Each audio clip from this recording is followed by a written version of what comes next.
పార్లమెంట్లు, assembly అన్నవి చాలా పవిత్ర స్థలాలని మనం అందరికీ చెబుతుంటారు చాలామంది. అటువంటి పార్లమెంట్లో చేసిన శపథాలు కానీ వాళ్ళు ఇచ్చిన హామీలు కానీ అమలు చేయించుకోవడానికి ఈ విధంగా ఉద్యమాలు చేసే స్థితికి మనం దిగాల్సిందే. అంటే మనం నమ్ముకున్న రాజకీయ పార్టీలు మనకు వాళ్ళ మేనిఫెస్టోల్లో పెట్టిన హామీలు ఇవన్నీ కూడా కేవలం మనల్ని మోసం చేయడానికి మాత్రమే అన్నది మరి ఒక్కసారి అనేక రాజకీయ పార్టీలు మళ్ళా ఒకసారి నిరూపించాయి. అందువల్ల ప్రత్యేక హోదా, విభజన హామీలు అన్నది మన రాష్ట్రానికి చాలా ముఖ్యం. ఇంతకుముందు చలసాని శ్రీనివాస్ గారు మాట్లాడినట్టు ఏ రాష్ట్రమైనా అభివృద్ధి చెందాలంటే, ముఖ్యంగా విభజన చెందిన తర్వాత రాష్ట్రం అభివృద్ధి చెందాలంటే దానికి ట్యాక్స్ ఇన్సెంటివ్లు కావాలి, అనేక రాయితీలు కావాలి. అప్పుడే పరిశ్రమలు ఇక్కడికి వస్తాయి, మన యువతకంతా ఉపాధి కూడా దొరుకుతుంది. కానీ ఈ 10 సంవత్సరాల్లో రాష్ట్రం ఏమైందంటే అభివృద్ధిలో నెంబర్ 1 కాలేదు, కానీ మొత్తం దేశంలోనే అప్పులలో నెంబర్ 1 అయింది.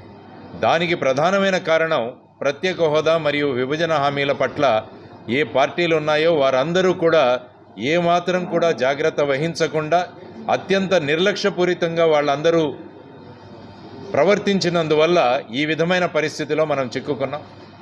మీరు చూసుకుంటే వాళ్ళ మేనిఫెస్టోల్లో మేము ప్రత్యేక హోదా తీసుకొస్తామని అన్ని పార్టీలు రాశారు. తర్వాత అనేక అవకాశాలు వచ్చాయి. ఈ ప్రత్యేక హోదాను తీసుకురావడానికి ఎన్నో అవకాశాలు వచ్చాయి. 2 పార్టీలు కలిపి అవిశ్వాస తీర్మానం కూడా ప్రవేశపెట్టారు బీజేపీ ప్రభుత్వం మీద. ఎన్డీఏ నుంచి బయటికి వచ్చిన సంఘటన కూడా మనకు తెలుసు. కానీ 2019 మేనిఫెస్టోలో అన్ని పార్టీలు కూడా ప్రత్యేక హోదా ఇస్తామని చెప్పి మళ్ళీ ఏం చేశారు, మనల్ని కూడా మోసం చేశారు. 2019 తర్వాత మనకు అనేక సార్లు అవకాశం వచ్చింది.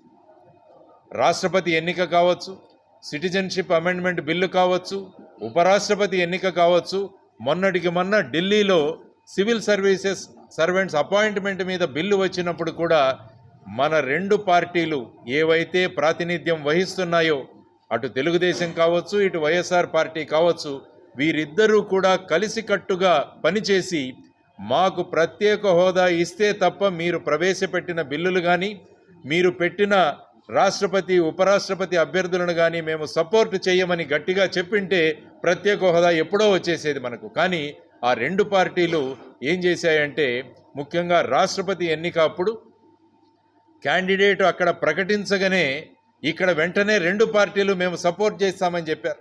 ద్వారా శ్రీ చలసాని శ్రీనివాస్ గారి అధ్యక్షతన మళ్ళా ఈ ప్రత్యేక హోదా ఉద్యమాన్ని మనం అందరం కలిసి సాధిద్దాం. ఎందుకంటే రాబోయే ఎన్నికల్లో మళ్ళా ఈ బూటకపు పార్టీలన్నీ కూడా మమ్మల్ని గెలిపించండి, ప్రత్యేక హోదా తీసుకొస్తామని మళ్ళా వాళ్ళ మేనిఫెస్టోలో పెడతారు. మరి ఇంతవరకు ఏం చేశారు ఈ 10 సంవత్సరాల్లో అని మేము అడుగుతున్నాం. అందువల్ల వచ్చే ఎన్నికల రాకముందే మనం అందరం సమిష్టిగా కృషి చేసి ప్రత్యేక హోదాని ఈ రాష్ట్రానికి తీసుకురావాల్సిన బాధ్యత మనందరి మీద ఉంది. మీడియా మిత్రులు ఖచ్చితంగా మాతో సహకరిస్తారు. దీన్ని ఒక ఉద్యమంగా మనం తీసుకువెళదాం. మన రాష్ట్రాన్ని మనం అప్పులు లేని రాష్ట్రంగా, అత్యధిక ఉపాధి ఉన్న రాష్ట్రంగా మార్చుకోవాల్సిన పరిస్థితి, కానీ అత్యధిక అప్పులు ఉన్న రాష్ట్రంగా మన రాష్ట్రాన్ని మొత్తం దేశంలోనే ఉదాహరణగా చెబుతున్నారు. ఈ స్థితి మనందరికీ సిగ్గుచేటు కావాలి. పొలిటికల్ పార్టీలకి, రాజకీయ పార్టీలకి ఏ విధంగా వాళ్ళు సిగ్గు అనుకోవట్లేదు, మళ్ళా హామీలు ఇచ్చేసి మేము తెస్తామని చెబుతున్నారు. కాబట్టి వాళ్ళందరి నోళ్లు మూయించాలంటే అందరం ఉద్యమిద్దాం, అందరం కలిసి ఈ విధంగా బ్యాడ్జీలు ధరిద్దాం, అందరం కలిసి ప్రతిజ్ఞ చేస్తాం. ఏ పార్టీలైతే ఎన్నికల లోపల మేము ప్రత్యేక హోదా తీసుకొస్తామంటే వాళ్ళనే మాట్లాడనిద్దాం మన మీటింగుల్లో. ఈ విధంగా చేసుకుంటూ ఇంతకుముందు చలసాని శ్రీనివాస్ గారు చెప్పినట్టు 2 రోజుల్లో రాబోయే కాలంలో ఏ విధమైన ప్రణాళిక ఉంటుందని మీ అందరికీ కూడా తెలియజేస్తాం. ముఖ్యంగా విద్యార్థి సంఘాలు, మిగతా రాజకీయ పక్షాలు కూడా ముందుకు రావడం చాలా గొప్ప విషయం.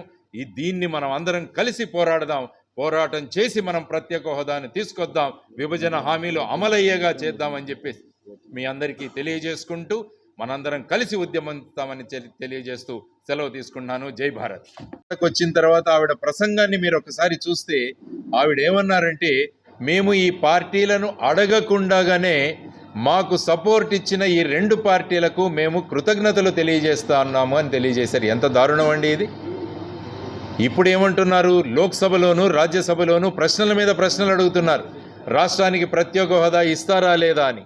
మరి కేంద్ర ప్రభుత్వం ఏం చెబుతోంది, 14వ ఫైనాన్స్ కమిషన్ వాళ్ళు 14వ ఫైనాన్స్ కమిషన్ వచ్చిన తర్వాత ప్రత్యేక కేటగిరీ ఉన్న రాష్ట్రాలు మిగతా రాష్ట్రాలని భేదభావాలు చూపించలేము, కాబట్టి మీకు ఇవ్వలేము అని చెబుతున్నారు.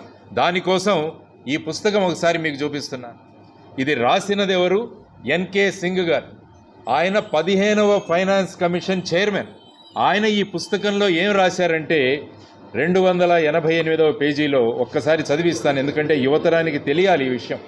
ఎందుకంటే మన వాళ్ళు మనల్ని ఏ విధంగా తప్పుదారి పట్టిస్తున్నారు అని ఆయన చక్కగా రాశారు. ఇందులో 2028వ పేజీలో ఆయన ఏమన్నారంటే 14వ ఫైనాన్స్ కమిషను ఎక్కడా కూడా చెప్పలేదు ప్రత్యేక హోదా రాష్ట్రాలకు ఇవ్వకూడదు అని.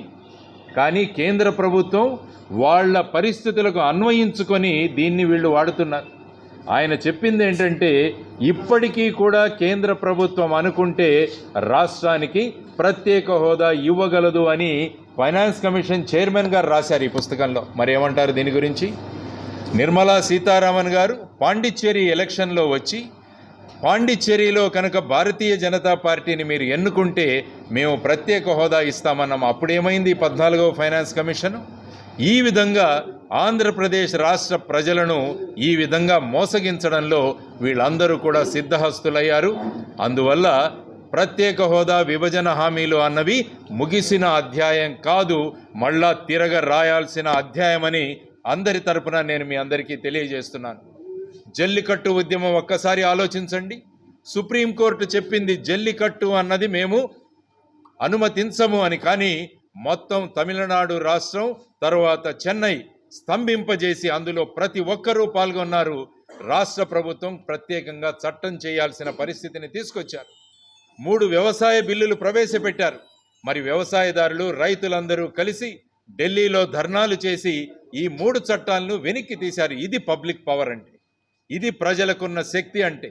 మళ్ళా మనమందరం కూడా మనలో ఉన్న ఆ శక్తిని గుర్తించి మనమందరం కలిసి గనక మనం ప్రయత్నించగలిగితే ఖచ్చితంగా ఈ ప్రత్యేక హోదా మరియు విభజన హామీలు అన్నవి ఇవ్వాల్సిందే. అటువంటి పరిస్థితిని మనం తీసుకొద్దాం.